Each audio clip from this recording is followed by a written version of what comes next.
Bonjour à tous, bienvenue dans cette première vidéo où nous sommes d'ailleurs devant la caméra. On a plutôt l'habitude de travailler derrière la caméra. Pour ceux qui ne me connaissent pas, je suis Brian, je suis fondateur de DBS World Productions, je suis photographe, vidéaste et pilote de drone.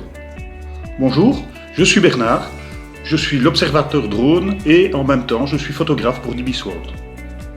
Nous avons décidé de créer cette capsule vidéo dans le but d'aider les futurs mariés qui ont trouvé l'homme de leur vie ou la femme de leur vie et qui ont envie d'organiser leur mariage, de trouver le prestataire qui vous correspond.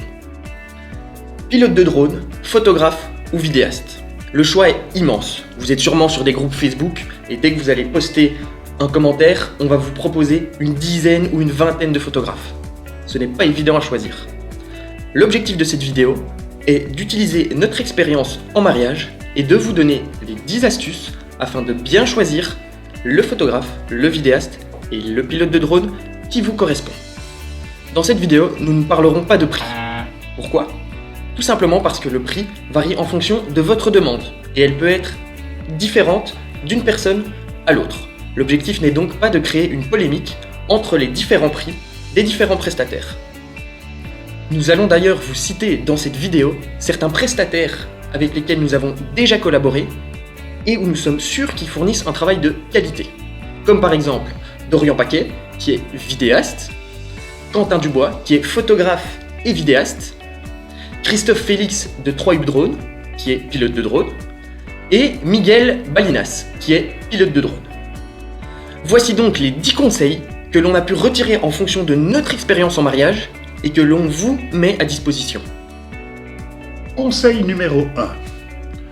Prenez-y vous à l'avance. Les photographes, vidéastes ou pilotes de drone sont des prestataires comme les autres. Ce serait dommage de ne pas pouvoir prendre celui que vous aviez choisi parce que vous ne vous y êtes pas pris à temps. Conseil numéro 2. Le travail du photographe ou du vidéaste vous plaît-il ? C'est le plus important. Il existe d'ailleurs pour ça de nombreuses plateformes comme les pages Instagram, les sites internet, les pages Facebook, afin de vérifier si le travail vous plaît. Il s'agit d'un domaine créatif.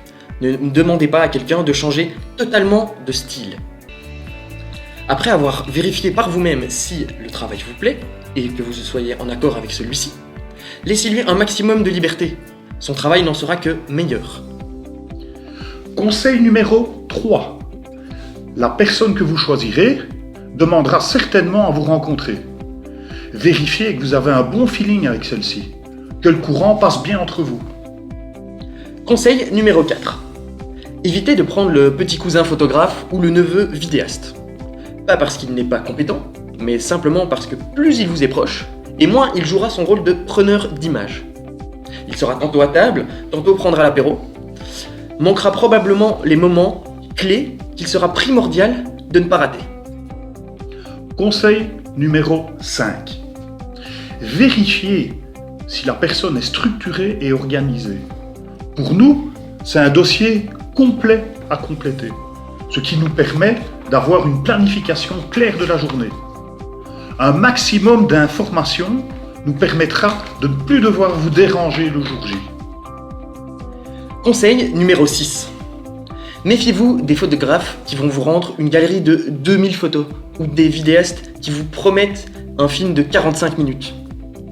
Surtout pour les vidéastes, il est parfois plus intéressant d'avoir une vidéo qui dure entre 7 et 15 minutes, comme nous le proposons, plutôt que d'avoir une vidéo de 45 minutes qui ne raconte pas d'histoire, où il n'y a pas d'émotion et où on entend parfois beaucoup trop les discours de tout le monde. Quantité n'est pas toujours gage de qualité. Conseil numéro 7. Si vous optez pour l'option photographe plus vidéaste, ce qui est un très bon choix, pensez à les mettre en contact avant le mariage. Ou mieux, choisissez des personnes qui ont l'habitude de bosser ensemble. Conseil numéro 8. Vérifiez les délais de livraison pour le travail achevé et le nombre de retouches possibles. Oui, ça prend du temps, mais attendre 6 mois ou plus pour recevoir ces photos ou ces vidéos, c'est énorme. Que l'on soit bien d'accord, c'est quand même plus agréable de recevoir 1 mois, voire 2 mois maximum après le mariage, le travail fini. Conseil numéro 9. N'hésitez pas à donner à vos témoins les informations de contact de votre photographe ou de votre vidéaste. Ils en profiteront peut-être pour préparer un petit discours surprise, ce qui ajoutera énormément en émotion, surtout en vidéo. Ça permettra également à votre prestataire de préparer le matériel nécessaire à ce petit ajout. Conseil numéro 10. Au niveau des prises de vue par drone. Avoir un télépilote de drone avec soi lors de son mariage ajoute vraiment une touche de spectaculaire, que ce soit en photo ou en vidéo. Mais attention, prenez quelqu'un de qualifié. On veut toujours faire au moins cher, au plus petit budget, prendre le cousin qui aura peut-être un petit drone. Et on ne pense pas au risque. Imaginez maintenant que le drone, à la sortie de l'église, touche l'église et tombe sur un invité. Ou pire encore, blesse la mariée ou le marié. Comment allez-vous vous arranger ?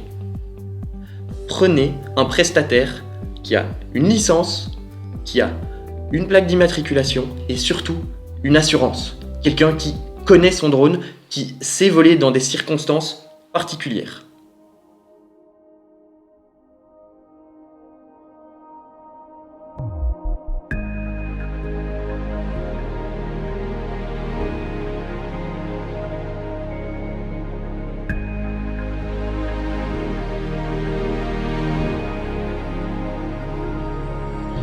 Et n'oubliez surtout pas que dans 10 ou 20 ans, le repas, il aura été oublié.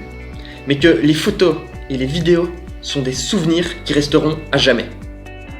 Voici donc pour clôturer cette vidéo des 10 conseils que l'on a par rapport à notre propre expérience en mariage. N'hésitez donc pas à revenir vers nous, mais pour parler cette fois-ci de votre projet. Alors, en bonus, en plus des 10 conseils que l'on vous a donnés, un dernier conseil que Quentin Dubois, photographe et vidéaste de mariage, vous donne. C'est pour vous, c'est cadeau. Bon visionnage. Alors même si Brian vous a déjà parlé du fait de rencontrer votre prestataire en amont et bien évidemment d'apprécier son travail avant même de faire appel à lui, eh bien moi j'irai même un petit peu plus loin en vous proposant pourquoi pas de faire une pré-séance avant le jour du mariage avec votre prestataire afin d'apprendre à le connaître parfaitement, afin d'être sûr d'être sur la même longueur d'onde, mais aussi afin que lui puisse voir à quel point vous êtes à l'aise ou non devant l'objectif, ce qui vous permettra de gagner du temps le jour J et donc de passer un maximum de temps avec vos invités. C'est pour moi l'un des éléments principaux pour trouver le prestataire idéal, c'est qu'il soit sur la même longueur d'onde que vous et en fait qu'il vous ressemble. Merci beaucoup d'avoir regardé cette première vidéo. On n'avait pas vraiment l'habitude d'être de ce côté-là de la caméra. Comme on vous l'a dit, on est plutôt de l'autre côté. Nous espérons que vous avez vraiment apprécié ces 10 conseils. N'hésitez pas à nous laisser un petit commentaire, un petit like, vous abonner à notre chaîne YouTube ou simplement mettre un petit j'aime sur notre page Facebook, ça nous aide énormément. Et vraiment, si vous aimez, dites-le nous, on refera sûrement des tutos dans ce genre-là pour les clients. Merci à vous, à bientôt.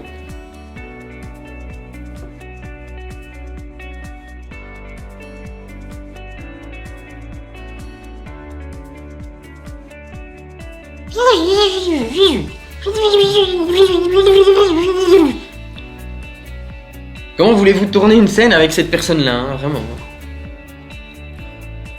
Je peux couper là.